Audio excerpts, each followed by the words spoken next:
अर्थ परत एकदा पूर्ण अभंग परत एकदा पूर्ण अभंग माय बागदोनी जीवेशी मारावे चरण धरावे बायकाचे गायीसी वंदावे रामासी त्यागावे भजन करावे गाढवाचे बहिणीचे लगीन भावासी लावावे त्यांनी पावावे हरिपद तुका मने ऐसा नर जो इहलोकी वैकुंठवासी होसी. म्हणजे जो इहलोकात असं वागल तो वैकुंठात गेल्याशिवाय राहणार नाही. तुकाराम महाराजांनी स्वतःच्या याच्यावर लिहिलेले बरं का.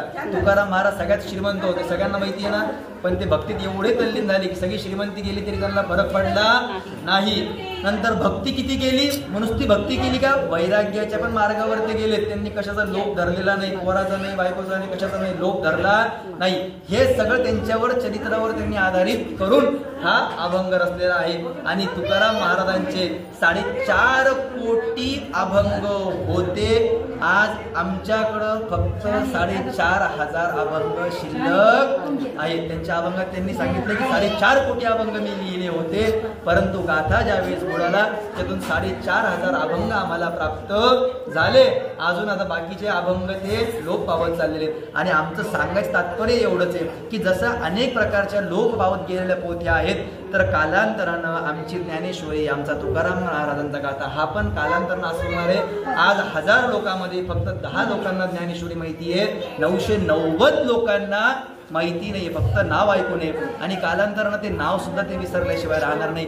किमान हे आठवणीत तरी राहिलं पाहिजे, म्हणून आपल्या घरात ह्या पोथ्या ठेवायचे सांगितलेल्या आहेत. म्हणून आम्ही नेहमी बोलतो की यांची परंपरा जी आहे ना, ती परंपरा पुढे जर चालू राहिली तर माझ्या धर्मावर, माझ्या देशावर आणि ह्या जगावर कोणत्याही प्रकारचं संकट येणार नाही. म्हणून या गोष्टी बोलायच्या आहेत. आणि कार्यक्रम करत असतानाच आम्हाला वेळ भेटतो सांगायचं की जेणेकरून काय की नुसते मंत्र म्हणून गुरुजी आले, चालले गेले, तुम्ही चालले गेले, कार्यक्रम छान झाला असं वाटलं तरी काय केलं हे महत्वाचं आहे. आणि का केलं याच्या मागचं कारण काय आहे ते आपल्याला कळायला पाहिजे. म्हणून या सांगायचंय. कधी कधी सांगायचा कोणाला राग येतो, त्याच्याबद्दल माफी पण मागितलेली आहे. आणि जर चांगलं वाटलं असेल तर धन्यवाद, जर राग आला असेल तर खरंच माफी असावी. पण माझं काम करण्याची पद्धत थोडीशी वेगळी आहे, म्हणून मी या काम करतो. धन्यवाद.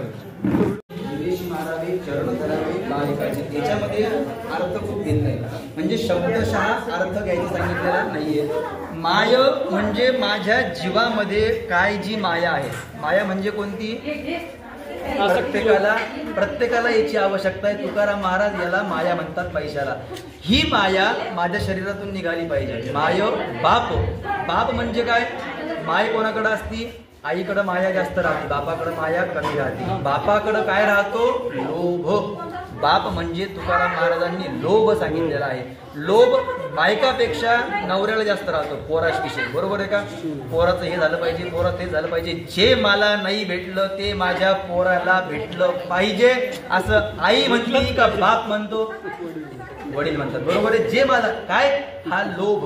मग तुकाराम महाराज काय म्हणतात, माय बाप दोन्ही ही माया आणि हा लोभ शरीरातून पूर्णतः गेला पाहिजे. जीवेशी मारावे चरण धरावे बा एकाचे. बा वेगळा शब्द पडलाय, एकाचे वेगळा. बा कुणाला उपमा दिलेली आहे, तर ती एका साधूला, एका संताला, एका देवाला, कुणाला तरी ते चरण असं धरावं की माझं पूर्णतः दृढ निश्चय त्याच्यावर राहिला पाहिजे की तोच माझं सगळं तारण करणारा तो आहे. गुरु महाराज असू द्या, कोणी असू द्या. आज सकाळी कोणाकडे गेलो होता मी नाश्त्याला, त्यांनी सांगितलं की यांच्यामुळं मला सगळं ऐश्वर्य प्राप्त झालेलं आहे. कोण, गुरु महाराजांमुळं. हा दृढ निष्ठा, हा विश्वास पाहिजे की ह्या गुरु महाराजांमुळे मला सगळं अर्पण झालेलं भेटलेलं आहे. बा एकाचे चरण धरावे बा एकाचे. पुढं कोणतं आहे, गायीसी वंदावे रामासी त्या वेगळा पडलाय, गावे वेगळा पडलाय.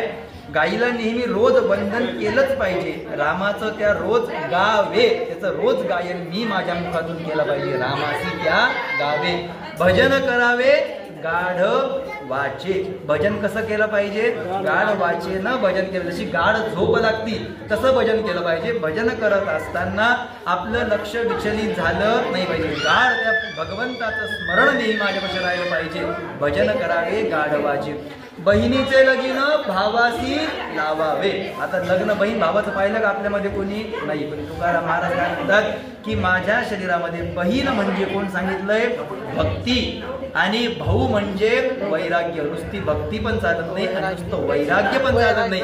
ज्या प्रकारे लग्न झाल्यावर नवरा बायको एक रूप येतात वर्ष 2 वर्ष 4 वर्षांनी आणि ज्या वेळेस म्हातारपणामध्ये येतात की आता सकाळी काय करायचं आहे, यांना काय लागणार आहे, त्याच्या मनात काय विचार चालू आहे हे 4-5 वर्षात बायकांना कळल्याशिवाय राहत नाही. नवऱ्याच्या मनात काय चालू आहे ते आईला पण लवकर कळत नाही, ते बायकांना कळतं बरं का.